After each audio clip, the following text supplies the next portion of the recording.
우리 다 같이 찬송 279장 부르시면서 하나님 앞에 나아갔습니다.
오늘 이 아침 우리에게 주시는 하나님 말씀 함께 나눕니다.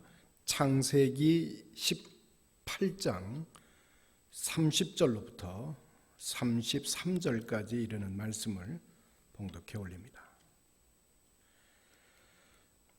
아브라함이 이르되 내 주여 노하지 마옵시고 말씀하게 하옵소서. 거기서 30명을 찾으시면 어찌하려 하시나이까? 이르시되 내가 거기서 30명을 찾으면 그리하지 아니하리라. 아브라함이 또 이르되 내가 감히 내 주께 아뢰나이다. 거기서 20명을 찾으시면 어찌하려 하시나이까? 이르시되 내가 20명으로 말미암아 그리하지 아니하리라. 아브라함이 또 이르되 주는 노하지 마옵소서. 내가 이번만 더 아뢰리이다. 거기서 10명을 찾으시면 어찌하려 하시나이까? 이르시되 내가 10명으로 말미암아 멸하지 아니하리라. 여호와께서 아브라함과 말씀을 마치시고 가시니 아브라함도 자기 곳으로 돌아갔더라. 33절까지 이것은 오늘 이 아침 우리에게 주시는 하나님의 말씀이 있습니다. 우리가 잘 아는 소돔이라고 하는 땅은 특별한 지정학적 특징을 가지고 있습니다. 메소포타미아 문명 그리고 이집트 문명 가운데 사이에 끼어 있는 아주 특별한 지리적 여건을 가지고 바벨론과 애굽을 연결하는 육상교통의 중요한 요충 도시 중에 하나입니다.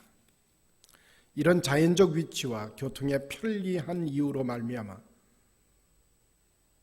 소돔성은 풍성한 문화를 갖게 되었습니다.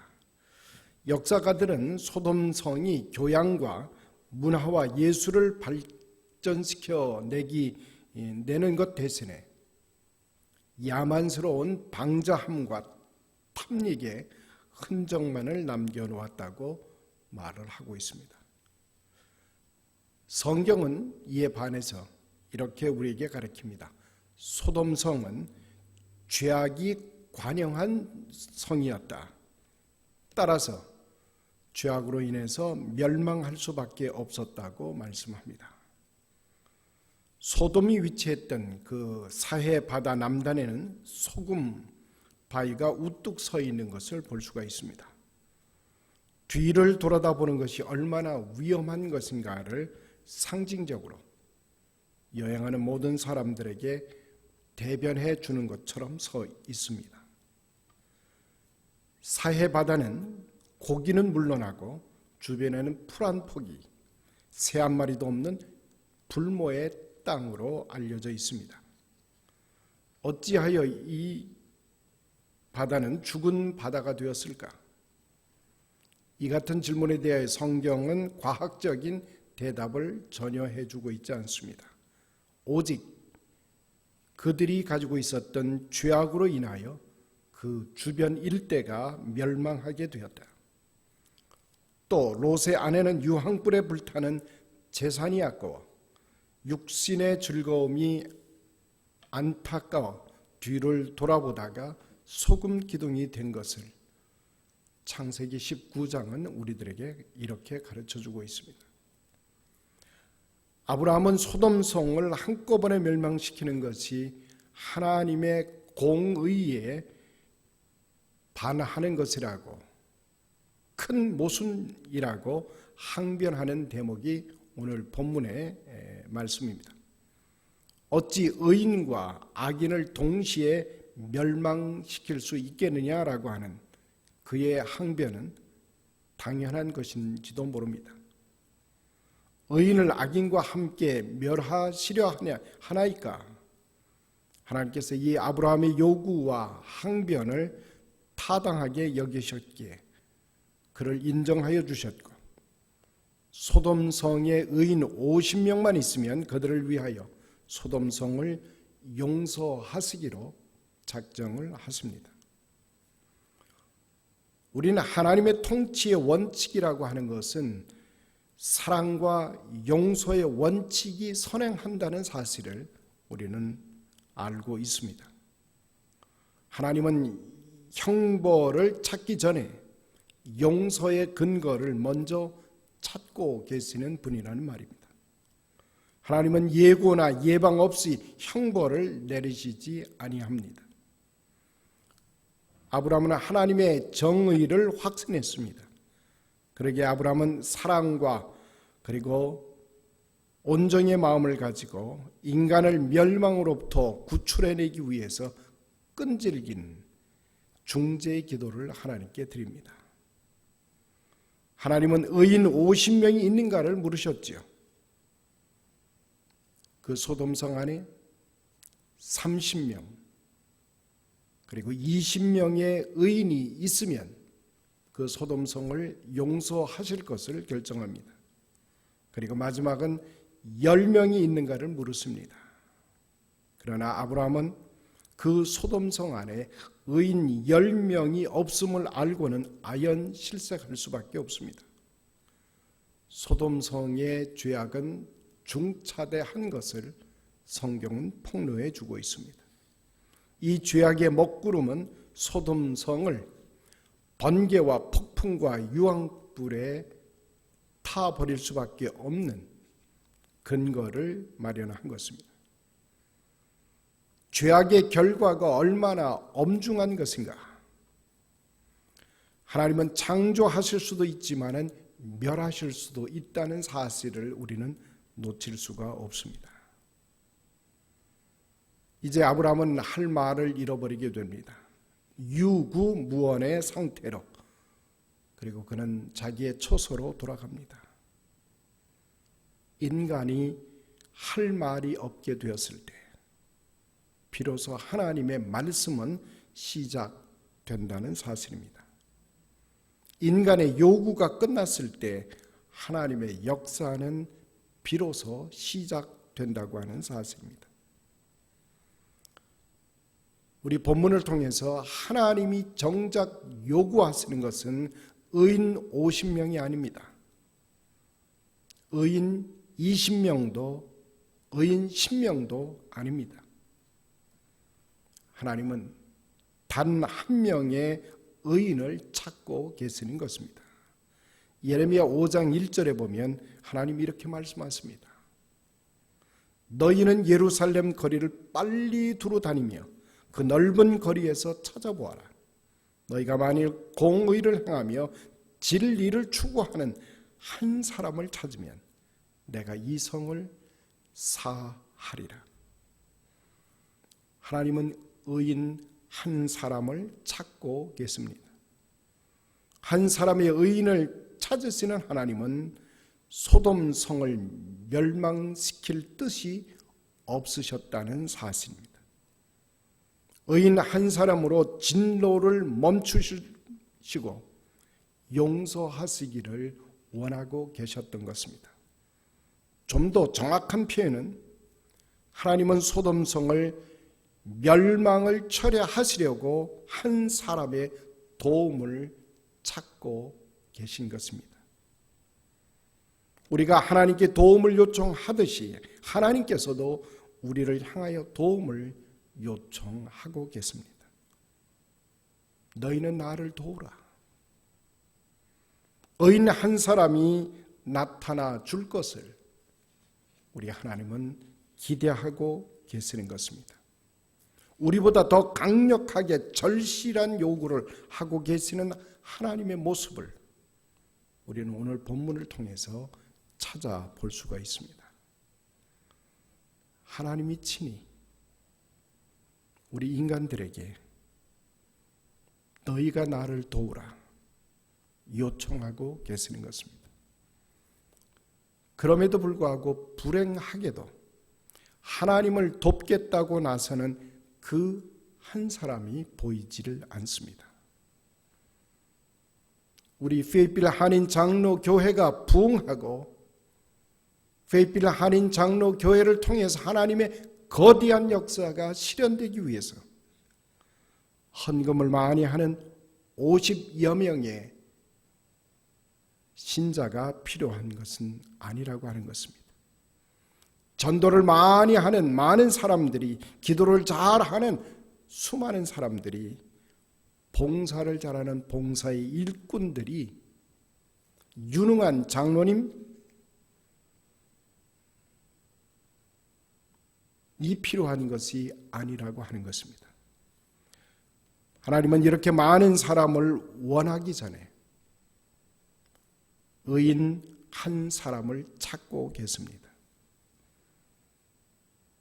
한 사람을 향하여 너는 나를 도우라고 말씀하고 계십니다. 우린 지난주에 새로운 교회의 2021년 새 교회 일꾼들을 뽑았습니다. 그리고 그들은 이제 새로운 임직을 통해서 새로운 봉사와 헌신을 하게 될 것입니다. 하나님께서 우리에게 요구하시는 것, 너희가 나를 도우라고 말씀하고 계십니다. 우리는 이제 왜 소돔 성이 멸망했는지를, 왜 폼페이 성이 멸망했는지를 우리는 정녕 알 수가 있습니다. 하나님은 작은 것을 이용하여 큰 일들을 성취해 가시는 사실을 성경은 우리에게 가르쳐 주고 있습니다.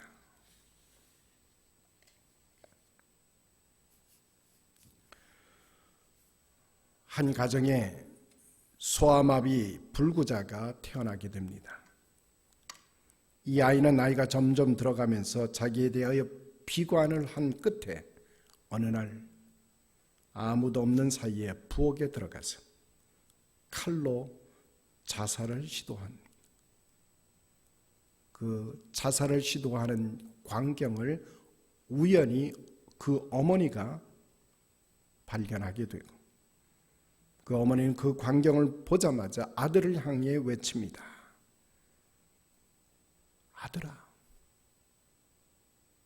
제발 살아만 다오.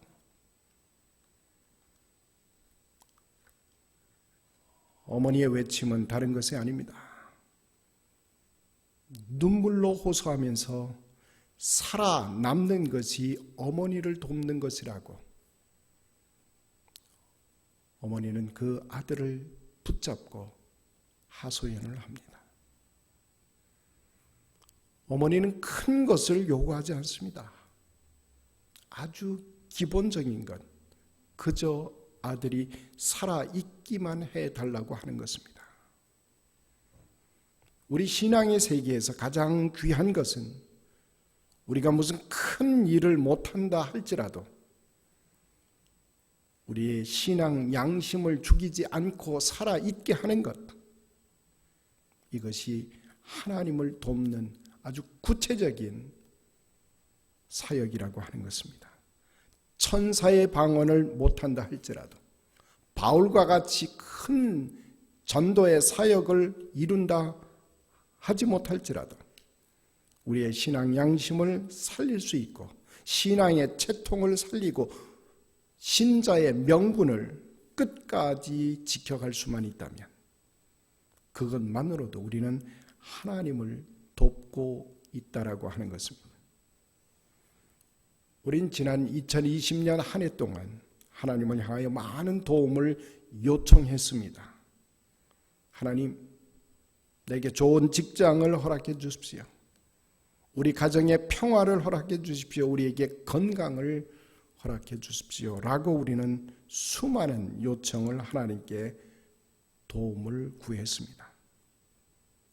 그러나 이제 2021년 새해는 하나님을 도와드리는 해가 되었으면 간절한 마음이 있습니다.